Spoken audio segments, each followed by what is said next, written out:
Do birds suddenly appear every time you are near?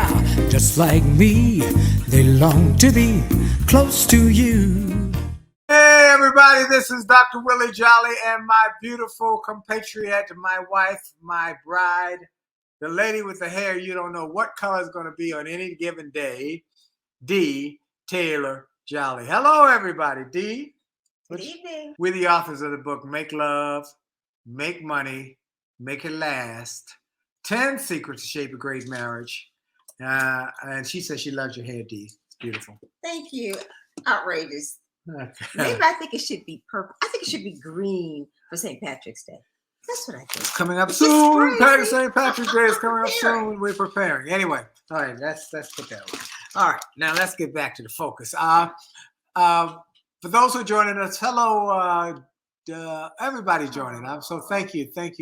So for those who are just joining us, we really are excited that you're joining, and we're really excited that so many of you have been telling your friends to join this show and to watch our brand new TED Talk. Go to jollymarriage.com. Not just watch it, but we want them to share it with Well, other watch people it first and then share it. But watch it, then share it with everybody who has ever had an argument. Any and everybody in marriage who's ever had an argument, which is like millions of people, share it with them and say, this is the secret to never ever argue again in marriage, which we tell you in the TED Talk. So we ought to encourage everybody to do that, okay? Mark Stevens, welcome. Our friends are joining in from all over the country and around the world, so we're glad to have you. And what's the new one? Housekeeping. Housekeeping. What's the housekeeping? What's on the log for the list? Come March, we're going to be talking about taxes and relationships. Taxes and relationships. Isn't that interesting? Oh, why? Oh, my. I'm so excited. This is her thing. You don't always have to. But taxes aren't due until April 15th, I think. Well, yes, honey, but you have to prepare. They prepare on April 14th. No. Most people I know prepare on April 14th. No. And one particular question is that we have gotten several times. I don't know. My spouse is not sharing information with me about doing taxes, and I want to do it together. That was one specific question that we had, and how do we address that? But you know what? You might not want to necessarily file a joint return. It depends. And we're having a special guest, and our special guest is Ed Fulbright. Oh, my man, who's a very successful radio show host in... he's a radio show host, but he's a CPA. He's a CPA. And he's called Moneyful. So the idea of talking about money, marriage mergers, we're talking about money. All right. So and merging. All right. So let me give a shout out now. And that's what's coming up in March as you prepare for April 15th. That's what I'm saying. I want to give a shout out to all the folks I met last week in Walmart, at Walmart headquarters in Bentonville, Arkansas, as they call it, Northwest Arkansas. All the folks I met, I want to thank y'all for making me so comfortable during my speaking engagement there, as well as my time meeting with the leadership, the CEO, the CMO, the Chief Operating Officer, the VPs of media, marketing. I mean, we just had a wonderful time in Northwest Arkansas. And Walmart is the largest retailer in the world? It's true. Wow. And we had a great time, and I'm grateful for the invitation to come speak and to meet. And we had a great time. I also want to give a shout out to my new dear friend, David Rubenstein, who is the chairman of the... Are you in high cotton now? I must be, because we had lunch today, and I want to tell him thank you for such a great lunch, and all the friends who I've met over the last few days. And last but not least, River of Life Church in Temple Hills, Maryland, where I spoke over the weekend. I did too. You did too. I did too. She spoke on Saturday and did a phenomenal job as we did our first touch church leadership development and customer service program for the church. Customer service and smiling and how to make people feel loved and welcomed to your church. And then I spoke for worship yesterday. So we had a great time. So thank you. Okay, let's get to today's message. My sweet Marissa is here. Marissa Levin is here, part of my mastermind group. I love you, Marissa. Okay, let's get to this message. The message is, how do you tame a hot-headed spouse? People who have an anger issue, how do you tame that? How do you deal with that? And people who have temper tantrums. Now, let me start off by saying, I understand temper tantrums. Because you used to be one. I used to have a temper. I had a bad temper. But you were a child. Well, I was a child. But I learned that didn't serve me well. So I used to get so angry, so mad, I couldn't see. I couldn't see straight. I literally, Wow. My eyes would feel like they were bulging out of my head. I was so mad. So what were you angry about? Whatever. I don't know what somebody make me mad, I'd have a temper tantrum. Ooh, I'd get in a rage. But one day, I realized that wasn't serving me well. See, because you didn't get your way? I didn't get what I wanted to get out of it. Oh, I got attention. Sometimes attention was spanking. But it didn't get me what I really, really wanted. So I learned to control that temper. I decided, it was a decision. I made a decision. This isn't serving me. I'm not getting what I really want, which is peace and happiness and comfort and joy. I get attention, but it's not good attention. All attention is not good attention. And as a child, now maybe my grandmother, I don't know who convinced me, who talked to me. Somebody obviously talked, I don't remember who, because I was a child, but somebody told me, how's this working for you? Got me to say, how's that working for you? And I realized it wasn't working well. And so I made a conscious decision to modify my behavior. But the challenge that we're dealing with this evening is a little different. Well, not really. Not a child. No. It still is a decision. It's a decision. But the person who is dealing with it on the other side. Now, my mama was dealing with it. And she could take a strap out. or put me in timeout. But the question becomes, how do you tame a hot-headed spouse? So you're not going to be physically abusive. No. So how do you tame a spouse who is angry, hot-headed, tempered? Now that's what we're talking about. And the question comes from the one who is not the hot-headed spouse. That's right. But we've gotten this question, folks. How do you do it? And you want to give your I got my comments, but you want to give yours first. Okay. Okay. All right. So temper tantrums are normal, especially for children. For children. Because they are learning what does and does not work for them. Right? Mm-hmm. Right. So they're testing the waters. But when they're Deborah Baxter, ooh, good one. Not fuel it. Don't fuel it. Don't add fire. Don't add fuel. Don't throw. That's one of the ideas that comes up. All right, go ahead. Okay. Mm-hmm. But with children, let's say the one who says, I'm responsible, I'm not going to be howling and screaming. What do you do with the kids? You can send them to the room. Mm-hmm. Right? Yeah. You can put them in the corner. Time out. You can take something away from them or promise them something else because you're conditioning them, right? Yes. But as that's how you look good tonight to me. Thank you, sweetheart. Ooh, she turns me on. That's because he wants something later on. That's what he talks about that. So anyway, you condition them. Uh-huh. So the same kind of theory then comes into play with two adults where one is like off the chain in terms of not being able to manage their behavior. And then the question came to my mind as I was reading through ideas about this is, okay, so you have a spouse who's hot-headed and blows off steam and go, you didn't know this before. This isn't a sign. You didn't know this before you married him?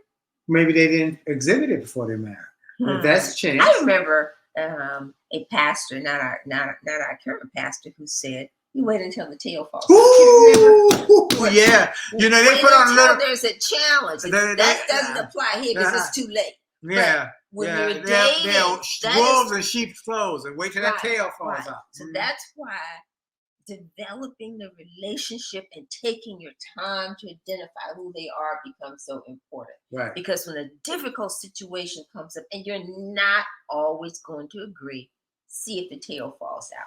See if there's a fox that the sheep, or is it a wolf in sheep's clothing? Yep. Now, right? but how about if you married already? Okay, so now the tail didn't fall out after they said I do. Then the tail was falling out, and it's a hot mess. Hot mess. So what do you do? What do you do then? Okay, now Psychology Today has written several articles about that, which really kind of go along with what we wrote about in terms of how to manage how to never ever argue again. Right. Right. Yep. But you've got one person who's outraged and outrageous, so really that part is not going to apply because you got to do some other things beforehand. What? Like what? Right? Stay calm. Stay calm. So the other person might be throwing stuff. Now, first of all, if they're physical with you, game over. Yeah. Anybody that's a 911. That's a get out. Yeah. Get away. Right. If they're physical with you, that's the end. Now we have somebody who was not physical with the spouse, but they put their fist through the wall. That would make me nervous. And they broke the door off. Broke the door. They put a hole in the wall. But they're so outraged they tear up stuff. That's kind of one step away from being, in my mind. It is threatening. That's the right word. Now, intimidating. Mark Down, thank you for joining us. He called me today, said our TikTok numbers are going up. Thank you. People are watching the TikTok, and I appreciate it. Go ahead. So, we have to have a coping strategy. Coping strategy. And so then we need to plan it before you need it. Yep. Because if you're with someone who has a hot temper, this is probably not the first time. That's probably not. Right. So how, and you've chosen that you are going to stay with this person, how do you manage them? So we have to have some coping strategy. So number one, so we gotten out of the way, they're not physical with you. They might be intimidated by punching a wall and doing other stuff. You've got to stay calm. You must stay calm. You must stay calm, and you must not react. You must respond. What's the difference? To react is always negative. To react is always negative. To respond is always positive. I.e., you go to the doctor for some ailment. The doctor gives you a prescription. You take the prescription and you have a reaction. That means it's not good. You already know it. They had a reaction to what? They had a reaction. But they gave you medication and you responded. That's always positive. So when something negative comes your way, you have a choice. First of all, to tame the temper, you cannot react. You must respond. And I think you have to practice that. You have to get a mindset. It's a mindset. I think that's hard. It's hard. It's hard. But let me tell you, it's a mindset and it's a discipline. Now, let me give you an example. I have a nice car. It's fast. And sometimes somebody wants to pull up next to me and race my car. Or somebody want to cut in front of me. Now, somebody might cut in front of you. And what happens? People get upset and they want to give that person a piece of their mind. Well, I have learned that to employ what I call the FIDO principle when I'm driving. The FIDO principle. Forget it and drive on. You give me a thumb, a finger, whatever, nasty name. You call me. So you must have decided in advance how you're going to react. Yeah, FIDO.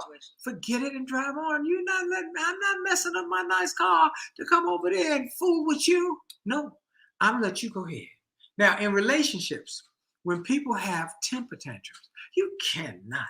You got to breathe, and let them do whatever they're going to do. So you have to practice staying calm. Yes. That's the deep you breathing. Must practice staying calm and say, I'm not going to let this, I'm not going to be drawn into this craziness. Or maybe not say anything. Sometimes it's better to say nothing. It's sometimes best to say nothing. Especially if you can't say something that's calming. Okay. But the bottom line is you must make the conscious decision to respond, not react. Okay, what else? Okay.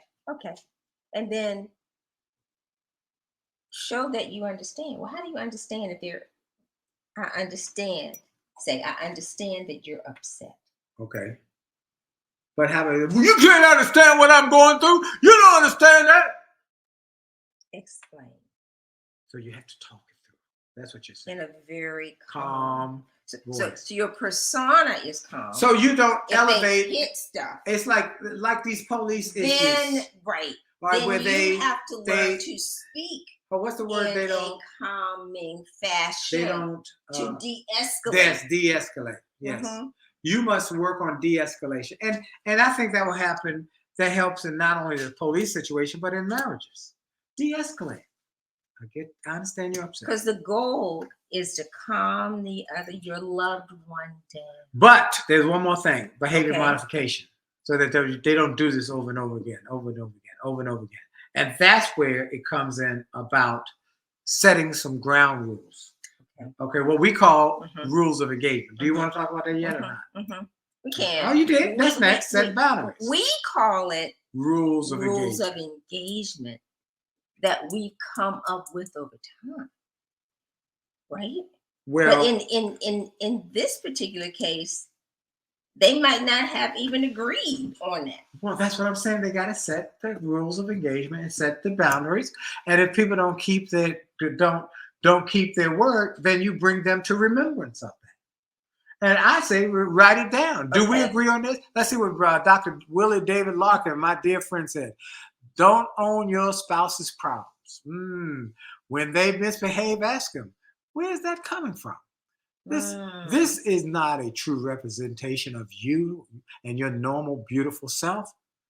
Now bring your good self back. I like that, Willie Larkin. That is good. Woo, Willie Larkin.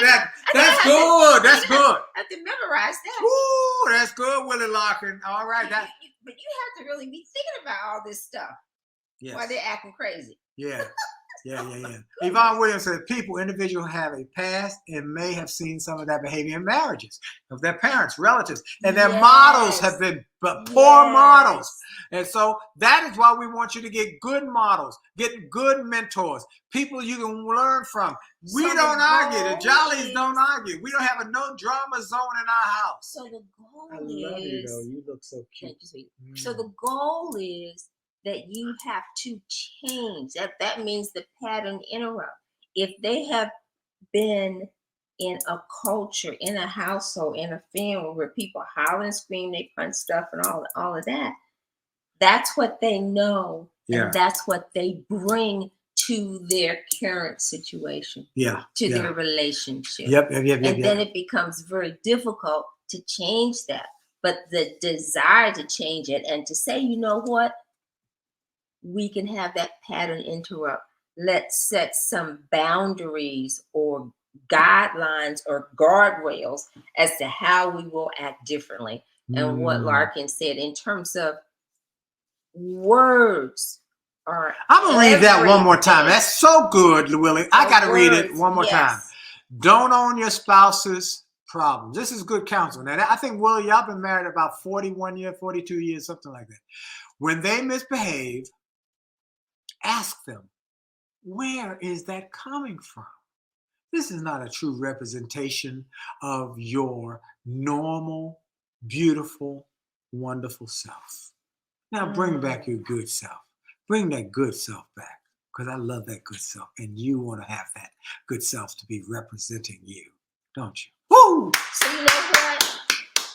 That's so good. Words have power. Yeah, they do. Now that goes back to what I have been saying about in many instances when women will say, my husband is not, or my partner is not romantic now. They don't have the words. Who doesn't have the partner or the woman? The partner or the woman? The partner doesn't have the words. They don't have the vocabulary. Well, what that got to do with being romantic, having a vocabulary? Because you got because it starts. It's not just No, I'm saying romance starts with the words. Do you want to and teach the him how to? action. You want to teach him how to have a rap? What's up, No, sweetheart. baby? You look so good. No. 50 years on May 19th. Willie Larkin. Wow. Wow. The words that he's using, they're tender words. Yeah, they are. And I am saying that in many instances today, that's lost. It's like the records from the 80s, the 60s, 70s, 80s. They romance. You know, that's true. As opposed to today. And some of that is lost in terms of how you embrace somebody. You just the words draw you in, right? So I'm saying there's a need. There is a need to expand our love vocabulary. Okay. Our caring. And somebody needs to memorize that and write it down. I'm going to take that and I'm going to tweet it. I'm going to tweet that, Willie. That was fruitful. And they're going to be married 50 years. That's wisdom.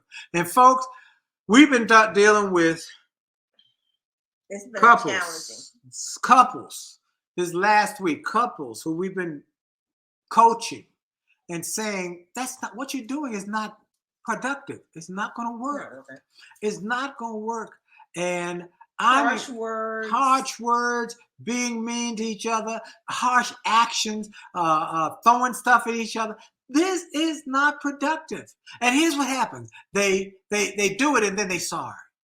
And then they do it again because they have no discipline or systems set in place where they say, here's how we will operate.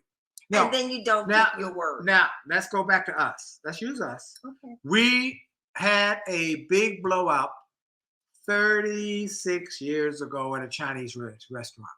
Huge. And I hollered and I screamed and I got angry and I had a temper tantrum. And she reacted and she said, it got intense. And then she said, I'll leave you. So she threatened to leave me. And that's when I said, so what I did was backed it up, turned down the volume, bought whatever she wanted, but we talked about it later that night. And again, it goes back to words and the communication. And I am simply saying that in the midst of, why do you have children have temper tantrums? Little ones have temper tantrums because they don't have the words yet to express the frustration or that they're not getting their way. And unfortunately, today, we have relationships with people also don't have the words to use. But it's I don't know if it's always just the words. I understand that, but it's also the attitude of being kind and caring. So if they have a temper tantrum, if somebody has a temper tantrum, you must have a system and say, just like Willie said, here are the guardrails. We promised to do this. That's why when we had that big argument, we made a deal. We cut a deal. We said, I said I would never argue, raise my voice. You said you would never threaten to leave me. And we've kept our word. And folks, the challenge is oftentimes people don't keep their word. That's true. So now what do you have? You got nothing. You got nothing in. Wow. All right, let's read something from the book about arguing.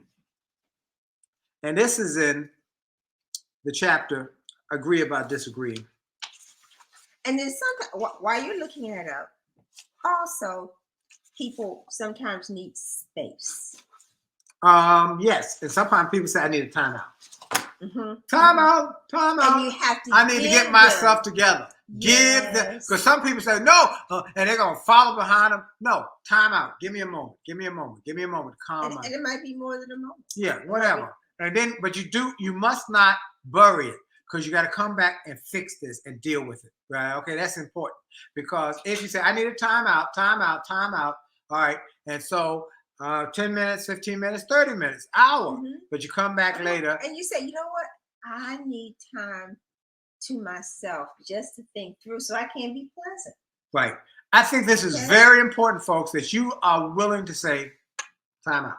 Yes. Time out. Now, we don't do that now because we got systems. We don't get to that point where we even get, I get on her nerves I get on her And nerves. I will say that to him. She say, I mean, you're getting on my it's nerves. just the nature of where we are in our Getting on my relationship. nerve I with you talking to all these people on the phone. You But on the it's phone not- but and it's you not- but counseling here's the these thing. people. No, don't give the wrong impression. It is not that you're counseling. It's just that you're loud and everything. And I simply want to move to another room, and then you follow behind me on the phone. That's what I'm saying. So I'm like, go talk. Let me go with my book. What am I reading this week? And I want to sit quietly. And you could be on the phone, but then you want to be on the phone and in my space. And that's when I say, you are driving me crazy. Please go over there. Willie, you say in marriage, each spouse must be willing to suppress their individual egos. But that's the problem. One person is not willing to suppress it. They are not willing to. There's a selfishness. There's a selfishness. I had a conversation with another person tonight. You haven't even heard about No, this. I have not heard about that. All right. And he's very good with that. And I am aware that I have challenges because my fuse is very short. Is that the way to say it? No, you just don't have patience. It's not. My fuse is short. No, your fuse means you blow up. No, I you do don't have not blow patience. up. Okay, so you don't have patience. Because I'm always looking for the bottom so line. what Where I saw are we to going this fella was he told me the situation, and I said to him, "You are wrong. I can't imagine who that. You are absolutely wrong. It's just that they see life, and your perspective so is wrong, and wherever you got that model, it's wrong. That you got to be micromanaging everything in your household, every little penny. This is wrong, and you need to let it go and stop being an idiot. I will call people idiots. Okay, so anyway, let's see. Not productive in a marriage with these actions: fussing, cussing, hitting. This is a no, right?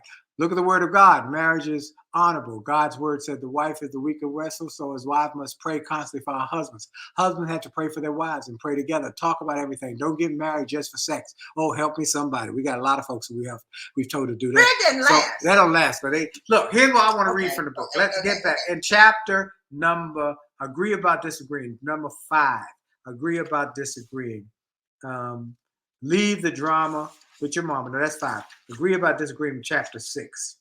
In every disagreement in marriage, remember this one important truth. My spouse is my partner, not my enemy. We either win together or we will lose together. That's from David Willis. And so we talk about rules of engagement. We talk about how you must dial it back, which I already told you about. And then you must settle these issues before bed. And in our TED Talk, we talk about how you don't gang up on each other, you gang up on the problem. But if one person has a temper issue, then you have to ask them, is this helping you get what you want? And do it when they're later calm, when they're calm, not out yell them. And just like, no, you don't want to out yell them and say, this isn't productive. We can do better. So help them to modify that behavior. Like I had as a child, I had to modify my behavior because it wasn't serving me. But you had help modifying your behavior. My mom got your butt beat. But that strap helped me too, I'm sure. But that doesn't work now. No, but I did. I made a decision to keep it. I have not. I don't think you've seen me lose my temper in years. I mean, I don't think I lost it once. I lost it once. Not to you. I don't even know. Where the people did me wrong at the gig and they give me not really. Give me a micro. Didn't give. I lost my. I got mad, but I didn't lose. Did. I got angry. You were. I was fuming, but I refused. You did not lose it. We were all there. You did not. I did not lose it. In fact, I used that. Anger is the word danger without the D. Mm-hmm. The D is for discipline. You must use the D, the discipline, to use the anger as great motivation. So that night, where these people did me wrong, obviously wrong, I said, fine. I'm fuming, but I said, fine. And I did the show without a microphone because the promoter and not the promoter, someone in the tech crew had an issue. And I said, I'll do it without the microphone. And I did it to about 500 people. And I projected. Back when they did in the Bible days, they had no microphone. They projected. And I projected my voice. And I got through it. Not only did I get through it, my voice maintained itself. And they gave me a longest standing ovation I think I've ever had. Because I used it. I didn't lose it, but I used it to fuel my Well, I think that future. comes down to discipline. Discipline. Mm-hmm. Danger is the word anger. Anger word danger without the D. Mm-hmm. And use the D for discipline. All right. Our time is up. So the takeaway is that we must have discipline to deal with. You must have discipline. You can't react. Anger. You must respond. And you must get guardrails, boundaries that you discuss when they are calm. And then you'll have much greater success. If you don't have the book, get the book and get two copies. One for you and one for the person who got the anger issue. Y'all read it together. We had another couple I have talked to more couples tonight. He is so good at this. Ooh. But you know what? This goes with his personality. He can go from one. He can multitask. I can't multitask. All right, how about mood swings during menopause? How do you handle it? That's on men. Can't live up in a rock. Men, you got to know they're going through menopause. And so menopause is men on pause. So if it's freezing, just add another blanket Men to your on side. pause. And then Doesn't mean you have to be ugly. And if they have mood swings, you just say, I'm not taking it personal. It ain't personal. No. When you went through this process, I said it ain't personal. Right? Did I have mood swings? Not really. I had to think about the hot and the cold. Yeah, you had the hot and cold. I had the hot and the cold. The And he would make fun. Oh my gosh. He would make fun. And we would, But we got through it. And now you had mood swings when you were pregnant. is that a mood swing? Well, When you're pregnant? you had mood swings when you were pregnant. Yes, you did. I mean, but I just said she's pregnant. That's okay. You know, some of this is just I love my wife. I'm not gonna freak out. I'm not gonna panic. Panic is not a good situation. So just stay calm and things will get better. And don't And have a sense of humor. And have a sense of humor and don't react. Respond. It'll change. Hey, hope this helped. We got to go. Our time is up. We're a little over time. Thank y'all. See you next week. Go see the TED Talk. Everybody, go to jollymarriage.com. Share it with everybody you know. And make sure you also go to jollymarriage.com/events for the relationship repair series. If you have room for or need for or want for improvement in your relationship, we got a 6-part. It's 5 parts with communication, sex, money, and family matters. Really all hinges on communication. And blended families. So communication, sex, money, family matters, and blended family. And a 6th one on how. The 11 issues that break up marriage and how to fix them. I think the key to everything is really how you communicate with them. Yes. So it really is. It really I is. think. You're right. I think you're right. Okay, look, our time is up. Let's take this to the bridge. We're going to go to my music. Everybody wants to thank you, Brenda. She had a great show. Thank you all. Dr. Della Toro is with us tonight. Dr. Della Toro. Who else? Trey Nicholson. Fly Pondon. Rana +4. We got a lot. Okay, with 4 minutes over, Willie Jolly. All right, let's go to the music. That's music from somebody asked, what's the music for Close to You from my jazz album, williejolly.com/jazz. You can get it there. Here we go.